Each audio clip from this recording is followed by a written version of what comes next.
The season is 4 days away. It's time for closing arguments. Who should be Carolina's starting five? This is Tyler Hansbrough, and you're listening to Locked On Tar Heels. You are Locked On Tar Heels, your daily podcast on the UNC Tar Heels. Part of the Locked On Podcast Network, your team every day. Hey there, what's up? It's Thursday, October 31st, 2024. Happy Halloweeny. Hope you're all doing well.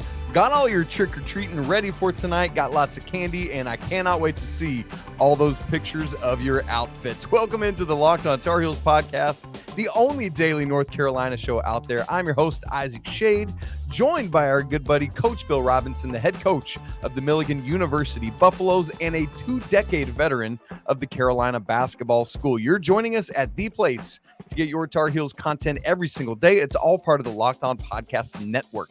Thanks for making us your first listen or watch. Want to give a special shout out to all you everydayers and, of course, all the members of the Locked On Tar Heels Discord and the Locked On Tar Heels Insiders. Welcome in, everyone. Let's get started.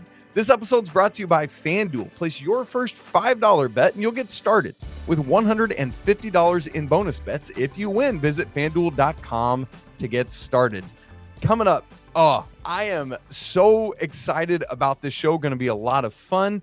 We're going to make some closing arguments before the season. We've had 3 opportunities publicly to see the Tar Heels. So Coach is going to make his closing argument for the starting 5 and also for the minutes allocation on how he would spread the love around to the players. But also, because it's Halloween, I've concocted for us several spooky questions that we have in segment 3. Legitimately, I'm very excited about them, and I think it's going to be a lot of fun. And I'm curious to hear what Coach Rob has for us, as well as I want to know what his Halloween costume is going to be.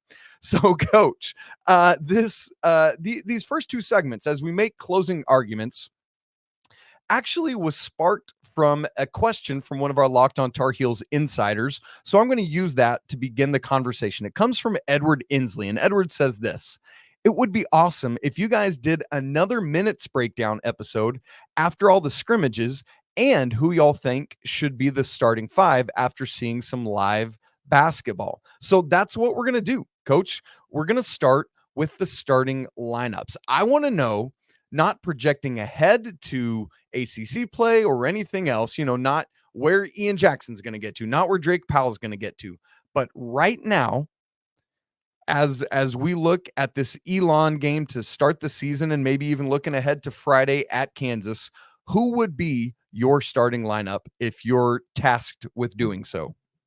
Yeah, I think immediately right now in the day, it's Elliot at the 1, RJ at the 2. Seth has established himself as the best option at the 3. Cade shot the ball great the other night, and I don't care who it is against. It can be in a shooting drill. If you make shots, you can make shots. And then Jay Wash, of course, at the 5. I think that's the established starting lineup for right now. The only thing that scares me, and again, it is Halloween time, so we can talk about being scared. You start your 3-point guards are all being on the floor. Basically, your options are all 3 of those guys on the floor at the same time. So that's got to affect substitutions. That's got to worry a little bit about foul trouble, or if, I don't even want to talk about the other issues that you can have guys leave the game for. But it's one of those things where you want to put your best guys on the floor, the guys who have earned that playing time. And all 3 of those guys obviously have earned the starting nod. But you do have to think about, you don't want to get guys too tired. You want to make sure you have ball handlers on the floor. And you want to make sure that those best guys are on the floor to be able to take care of the basketball and run your team. And I think all 3 of those guys can do it. But, boy, Elliot was sort of special running it the other night. He looked absolutely phenomenal. Yeah, 8 assists, 0 turnovers for Elliot against Johnson C. Smith. And, yeah, Coach, I think to your point about the size, I don't think we're really concerned about that against Elon. But then as you flip the script to Lawrence, Kansas on Friday night, and you do have to think a little bit more about the size as you're facing DeJuan Wagner and Hunter Dickinson and KJ Adams and AJ Storr and whoever else Bill Self's going to roll out in his starting lineup. Do you rethink the calculus at all? Or do you just like, hey, it's early season, as you said, best 5, let's just roll with that. And then we'll adjust as gameplay dictates? That's the way I like to do it. Okay. Let's put our best 5. We're not going to adjust to size, especially this early in the year. We're not going to be worried as much about matchups to start the game. And let's play. They have to guard us too. So their bigs are going to have to go. Somebody's going to have to stay in front of Seth. and at that 3 position, or staying in one. Somebody big is going to have to guard one of those 3 guys. So let's roll it out there, see how it goes, and we'll adjust the defense the way we want to. But I'd rather make the other team adjust to us than us have to make adjustments, at least early in the season. Yeah, man, we'll certainly be watching for that. As a reminder, in the Memphis scrimmage, the starting 5 was Elliot Cadeau, Seth Trimble, Cade Tyson, Jalen Withers, Jalen Washington. Of course, that was the game where RJ Davis didn't play, so there is that caveat. And then against Johnson C. Smith on Sunday, it was this exact same starting 5 that Coach Rob said. Now, Coach Rob, prior to having seen what we've seen out of Seth Trimble in these 3 public scrimmages / exhibitions, would you have had that same starting 5, or has what you've seen from Seth changed that calculus? Seth changed it 100%. Okay. I think that's something that every coach wants. You want that guy who's hungry and wants to step up, and that's what you talk about in the office. Hey, if you want playing time, you got to show us that you've earned it. He's absolutely done that. He's done it in practice. He's done it obviously in the preseason games. I don't think from the coaching perspective, if we had talked during camp, hey, who's going to start at 3? I think they would have said, well, it could be Seth, it could be somebody, it could be Ian, it could be somebody else. I think he's established himself with his play. Of course, Ian was pretty stinking good too. So, yeah. There's going to be options, and there's going to be plenty of depth, and it's going to be fun to watch. Coach, I feel like I've heard myself say in the past couple of weeks since watching Seth, what Seth has done has made it almost impossible to keep him on the bench. Do you subscribe to that argument, or do you also hear the argument of, yeah, but what a luxury he would be to bring off the bench? Where would you fall in that conversation? 100% that he's earned his opportunity to start. Luxury off the bench is great, but he's still going to play a lot of minutes either way. So I don't want to get caught up too much in who's starting. I'd rather talk about who's fit, because that's really what it comes down to. You got 3 guys there that handle the ball really well. So you're going to have them in the game late. If you're winning, obviously you need some shooters in there too, and maybe some scorers. So maybe Ian plays in those games, when you need a bucket late. So it's still a lot to be seen. I think one of the conversations we had early in Coach Davis's coaching career is how every year is different. And we're going to get into minutes here in a second, but it takes a while to figure all that out. It's not going to be figured out in the first week. It's not going to be figured out after 3 preseason games. It's something that's constantly, it's fluid, if you like that term, but there's always that give and take, the ebb and flow of what's happening with minutes. And there's an awful lot of opportunities for guys to earn minutes early. That's what Seth's done. He's absolutely given the coaching staff no choice but to put him on the floor. And that's what you want. You want guys to make it, without a doubt, he has to play. Right now, he has to start. Yeah, he has forced Hubert Davis's hand, undoubtedly. I love that. Coach, you mentioned that closing lineup. Do you go into a game knowing who you want as your final quintet, or do you let the game script, the game flow dictate that? And then I know there's certain factors like foul trouble and other things that make that necessary, but how do you approach that? That to me is more about matchups. It's more about who's playing well that day and winning and losing. If we're winning, we're going to put our best defenders in late, maybe our best free throw shooters too if it's time to foul. But I don't think about it as much. You want to plan for everything, Sure. if then that. But if you feel, to me, a lot of it's energy. If you have a guy who's just got a lot of energy, he's playing with a high intensity. Even if he makes a mistake or two, he's making an impact. So I love to be able to do some matchups late too. So if you got a guy on the other team who's been hot, been scoring, we can adjust to that, put a better defender on him. Or if we need a bucket, and subbing late, offense, defense is always good too. Our situation is a little different. We don't have media timeouts, but we get more timeouts, and the more timeouts allows us to do more offense, defense substituting than the Division I schools can do. And I personally, I like having control because we don't have the TV timeouts to have to worry about. So I can save them all till late and use them late, and we get to control the game a little bit better at the end of the game than the D1 guys do. That's so helpful to be able to get into your brain on all the various things you're watching and processing in that. I love even your point about the offense and defense. Like, what do we most need to either stay ahead in this game or work our way back? You think about like we're in the midst of the World Series. We're recording this on Wednesday before we've seen Game 5, so we don't know if it's going to be closed out or not. But, if you're ahead late, you're going to put in a defensive substitution in the outfield or maybe the infield. If you need some scoring, maybe you keep that bat in the lineup, or maybe you bring in a pinch runner, pinch hitter, whatever it is. And so it's a very similar calculus there that you're looking for. As Coach said, we're going to get into the minutes next. Right now, how would you portion out all those minutes? Because as Coach said, you got your 3 main ball handlers in the starting lineup, and you got to make sure they all got legs late in the game. How do you do it? Coach Rob's going to unpack that for us in just a second. Right after I tell you about FanDuel. Hey, get ready to tackle the NFL action with FanDuel, America's #1 sportsbook. Because right now, new customers can bet $5 and get $150 in bonus bets if you win.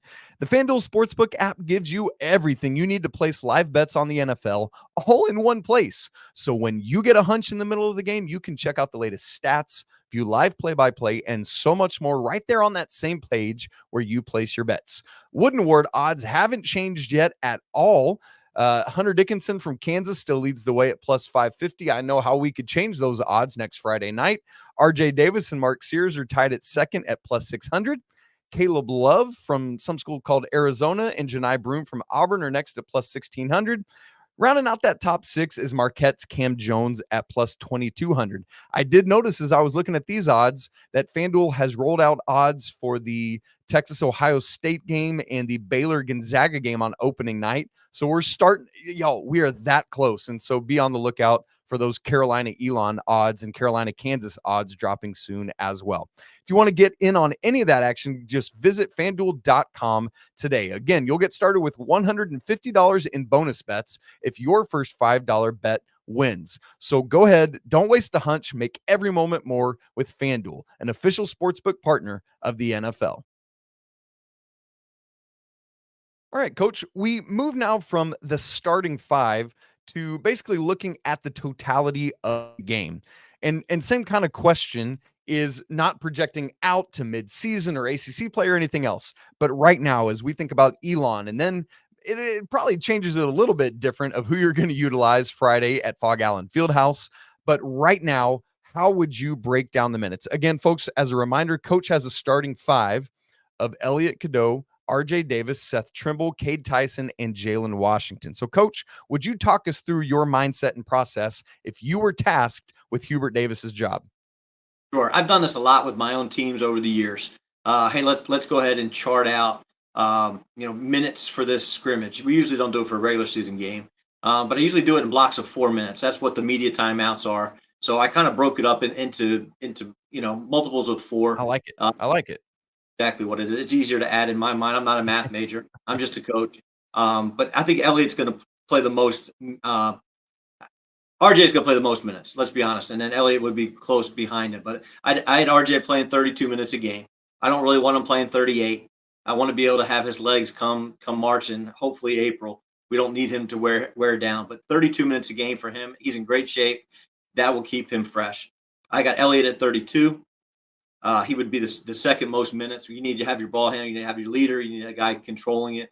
Again, there are games that he may play 38, and there are games that he in a blowout game with an Elon, he may only play 24. So it'll balance out.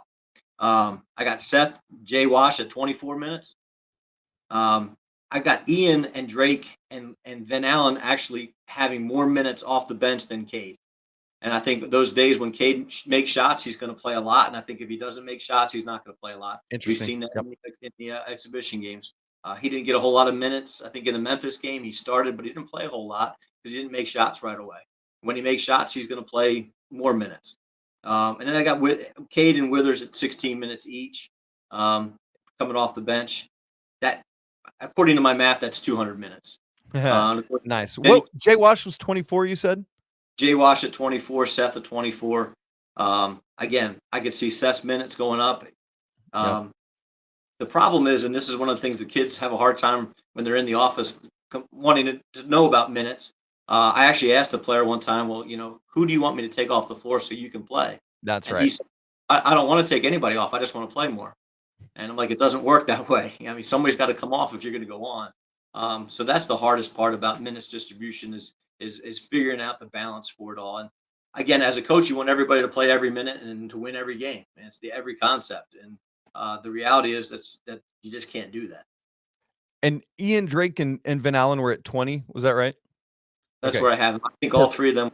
I think their minutes will start lower. I think they'll probably be in that 12 to 15 to Okay. start. I think as the year goes along, you'll see those guys get more and more minutes. Coach, I don't know why, but in my idiocracy or naivety or whatever it is, I've never thought to apportion it in those 4-minute chunks. But that concept makes so much sense to me. This is brilliant, and I don't know why you've never told me about it before. You've been holding out.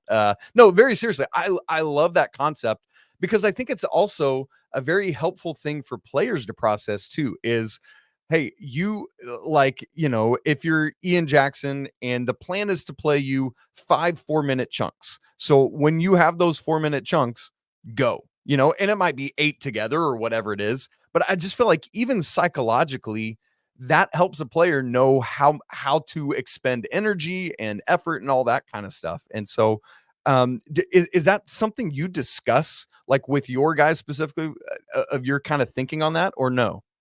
We actually sit our guys down, or we ask them to submit what they think they're going to play. Minutes, points, rebounds, the whole deal. We sit down early in the season. It gives us a better idea of exactly what they're thinking. We had a kid one year think he was going to average 30 points, 12 rebounds, and 9 assists. He would have led the nation in 2 of those categories, would have been All-American. And in reality, he wasn't even in a rotation. Yeah. So we know there's a problem there. We need to discuss it. We want to discuss it, and sometimes it backfires on us. There are times where we sit there and go, yeah, I think you're going to play 15, 16 minutes a game. And then all of a sudden that kid's not playing at all. And he said, well, you thought, well, that's preseason kind of what we were thinking, but along the way things change. But we do want to communicate it. I have no problem talking to my guys about playing time. I love it. I love that. That's what everybody wants to do. They want to be on the floor. So come talk to me. We can agree to disagree, but at least you understand what I'm thinking. I'm going to be honest with you, as honest as I possibly can in this situation. And then, if we need to discuss it more, we can. But do the Seth Trimble. Play so well that we have no option but to put you on the floor. And a lot of times they'll come to me and say, well, I think I should be playing more. And I'll say, well, I've got 4 assistant coaches here who watch you every single day, and none of them have pushed me to put you in the game. Yep. None of them have asked for more minutes from you. So you need to keep making that impression. And until you do, your situation is not going to change. You have to pass somebody. Somebody's in front of you. You got to pass them. And that's the competitive part of internally with a team that people just don't think about. And I think the thing that is exactly right, like that whole conversation you had with that player about who am I going to take out? Because if you're in, somebody else is out. And if you're not doing more team more than that other player, then I no. I mean, it's as simple as that. So, Coach, that division there had 9 of the scholarship players in it. James Brown was not in that calculus, and Ty Claude is not in that calculus. Let me remind you all right now, Ty Claude is currently ineligible. We haven't heard any updates or timelines other than the staff has said we expect that he will be eligible at some point. Coach, I think we all recognize that James Brown is a project coming along. He's done some nice things, done some good screen setting in these. We just don't see him playing much this year. And so it's not that he's going to average 0 minutes, but it's probably in the range of 5 or less minutes a game in the season in totality. But, Coach, I will ask you more about Ty Claude. If and when he is eligible, what do you expect out of him, and who would get adjusted because of that? Yeah. First of all, I love James Brown. His game is fun. He's got such length, and he's got a touch around the basket, and he plays super hard. And I think he's going to develop, and I think he's going to play a lot in the future. I don't think he's going to play right now, but I love the kid. Ty Claude is going to he's going to play, and he'll take minutes. It's going to be really competitive at that 4-5, and maybe you see Cade have to be moved to the 3 a little bit because the minutes are going to be at that 4 with he and Jay Wash with Withers. Van Allen Lubin's really good. I know we haven't seen enough of him yet in a Carolina uniform, but we've talked about this. He's got great hands. He's quicker than he looks. He's tougher, and even though he's not big, he's so strong. They're going to battle that's what I'd love to see in practice. If I could be there, they're going to fight every day to see who's going to just be a little bit better to be able to get those minutes. But when he gets eligible, and I think he will, it's going to be an absolute war for those minutes inside. Okay. So, Coach, you gave of those players, do you, where is your thinking at right now? Because I've kind of laughed at myself on each year. This is year 4 for Coach Davis. He said, like, hey, the depth is going to be there. We're going to use it. We're going to utilize it. Whatever. 3 times shame on me or whatever. Well, this is time 4, and I'm buying in yet again. If I've said continually this offseason, if Carolina is truly going to play as fast as Coach Davis wants them to do and probably needs them to do to be successful, it feels like he's got to play his depth. As of right now, do you think it will truly happen, like with that 9 in particular? Well, I talked to them this summer, and Ian's going to play, Drake's going to play, and they're going to play a lot. They have to play those 2 guys. They're going to play them both a lot. I think Van Allen Lubin's shown that he can play at the highest level. He's going to play a lot. And Withers, I think, is just a wild card in my opinion, because he does so many unbelievable, fascinating, wildly athletic things that if he can kind of get the rest of his game together, he's going to play. So Yeah. I think they have to play 9. I don't think it's any chance. Like you could put Drake in the game and just tell him, and you could take out Elliot, RJ, Seth, or Cade when he goes in the game, and then you just shuffle everybody else. He could literally put him in, 1 through 4, and just shuffle everybody around to where you need a point guard or whatever. I'm not Yeah. saying Drake's going to play the point with those guys, but and then when Ian comes in, he can play 2 or 3 positions. So the flexibility that those guys have make it easier to get them minutes too, because it's not like they're have to be at one position. You have the Yeah. flexibility to play multiple positions. That's a great point, and a very thankful point that makes the life of Hubert Davis and Coach Fred, as he helps maintain those rotations and everything, a lot easier. All right, Coach, that's enough of the closing arguments for this team. It's time to get a little bit spooky because it is Halloween. I got some questions I'm going to throw at Coach Rob here coming up. Ooh, in just a second. Right after I tell you about 5 Hour Energy. Our friends over at 5 Hour Energy know that being a passionate football fan isn't just a hobby, it's a way of life. It takes a lot of energy to power through all-day tailgates, touchdown celebrations, or an agonizing second overtime, which is why they've created Stand the Fan 5 Hour Energy Shot with a special flavor called Fan Fuel, the energy shot made just for super fans like us. The fans who are the first in the parking lot and who are the last to leave, we see you. You know what's giving me Tar Heel fan fuel right now? The fact that we are less than 1 week away from the tip-off of the regular season of college basketball. I am so geeked out. I can't wait to see your new jerseys, everything going on Monday night in the Smith Center. Plus, that first game is late, 9 Eastern tip. So I need some 5 Hour Energy fan fuel for our first live reaction postcast, because we're getting after that. 5 Hour Energy knows that no matter what team you root for, being a fan requires heart, soul, and a whole lot of energy. Whether you're prepping for the big tailgate or ironing your jersey, your game day to-do list is always a mile long. That's why the limited edition Stand the Fan 5 Hour Energy Shot is here to help keep you fueled throughout the season. What's your fan fuel this week? Whatever it is, do it with 5 Hour Energy. Available on 5hourenergy.com, and it's shipped nationwide. It is Halloween day as you're listening to and watching this. I wore like a buffalo plaid shirt. I think it's like somebody, I don't know, whatever. Anyway, I've concocted 3 spooky questions for this thing here for Coach. And I think they're kind of fun and I think they make sense, but I'll explain them as we go. So first, Coach, who is the scariest Tar Heel? And by this, I mean, you're an opponent preparing to face Carolina. Who strikes the most fear into your heart? Yeah, the guy that keeps me awake at night if I'm opposing coach it's got to be RJ Davis. And we were there to watch him have his 40 piece, and it was unbelievable that night. And he's just I believe he's the best guard in the country. So to be the scariest in as an opponent, thinking about having to prepare for a team, RJ's got to be the scariest guy on the Tar Heel to be able to prepare for. I love that. Yeah, I mean, I don't know how anyone else could be the answer, right? Like, yes, you could try to explain somebody else away, but this dude's the reigning ACC Player of the Year, and any other answer would be incorrect, quite frankly. All right, Coach. Question number 2: Who is Dracula? And by this, I mean, who is the Tar Heel that will suck the life out of an opponent? I think it's Seth Trimble because he's such a great defender.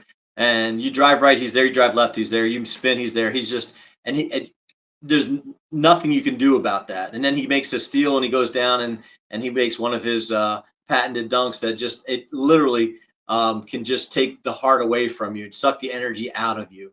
And to me, he's got to be the Dracula. All right. I love it. I know there's going to be some Drake Powell love in that regard, but it's got to be Seth. It's got to be Seth. And with what we're starting to see offensively, I think it's like he's just like a freight train coming at you over and over and over again. And so it's like it could happen on the offensive end of the floor this year as well. All right, Coach, here's the last one. Who's the werewolf? And by this, I mean, who's the Tar Heel that turns into an absolute dog when the lights come on? I think it's Ben Allen Lubin. And I just think Ooh. he's a beast. And he's, werewolves are known for their howling, but I think he's that quiet guy that waits until he makes his kill before he howls because you don't really hear much about him, but yet he's such a dog on the glass. He's got, his hands, people don't understand how important that is. He's got great hands, everything near him. He if it's close, it's his. But he's going to be a dog at both ends. He doesn't have to catch the ball every time down the floor to play hard. He's going to play hard regardless. And I just think it's a very underrated piece that they added to this lineup. Okay, Coach, I like that very, very much. Now, here's a question I've got for you. What are you dressing up tonight? And if so, who's it going to be? And if not, why not? Why do you hate Halloween? I am going to be on a bus for 8 hours on Halloween. We're driving to northern Indiana. We're going to be in Fort Wayne, Indiana, and I will be wrapped up in a blanket, sitting in row 2 on the left, and on the bus on the way up there. And I'm hoping to sleep as much as possible because that's about the only time we get sleep this time of year. Honestly. Okay, Coach, favorite like if you were trick-or-treating, favorite like Halloween candy or chocolate or something? I love Twix. Twix is love Twix. I love Reese's peanut butter cups. I've got a great Twizzler story if you ever want to hear it. I love Twizzlers too. Swedish Fish are go-to. I don't necessarily like and I hate to say it because I'm sitting right next to one. I don't like the Tootsie Rolls. No. I'm not a Tootsie Roll fan, but the Twix, the chocolate, and I'll always eat some Twizzlers. Yes. They're great for the road trips. Are you a turn the Twizzler into a straw kind of guy? You using it to drink? Used to, yeah, as a kid, do it a lot. Yeah. But Yeah. it's not. It's if it's just a bottle of water, it's not quite as fun because then it just gets. If it's a fun drink, then yeah, absolutely. I love it. Folks, for those who don't know, you can bite the ends off of either side of a Twizzler. The whole middle is hollow, and you can just use it as a straw. Great little life hack tips here with Uncle Bill and Uncle Isaac for you. So, folks, we'd love to hear your answers to these spooky questions. Who's the scariest Tar Heel? Who's Dr. Acula? And who's the werewolf for the Tar Heels? And let us see your if you dress up this Halloween, we'd love to see your pictures and costumes and let us know your favorite candy as well. Coach, safe travels as you guys go on the road this week. I know you're 2-0 as we sit here. Let's go get 2 more wins for Milligan. Speaking of which, folks, if you have not yet checked out Coach's book, Carolina Basketball School, detailing stories and plays and all sorts of drills and stuff from all these years of being at Carolina basketball camp, make sure you check it out. Maybe you could buy a whole stack of them and give them out tonight when kids knock on your door and say trick or treat. And that's definitely the treat, not the trick.